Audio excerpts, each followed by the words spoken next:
Hi friends, I have this PDF file, but when I try to open it, it opens in Microsoft Edge browser.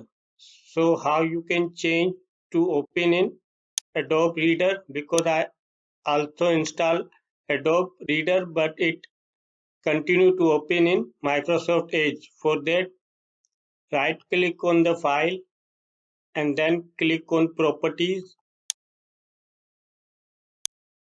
After that, you will see open with it's written here Microsoft Edge.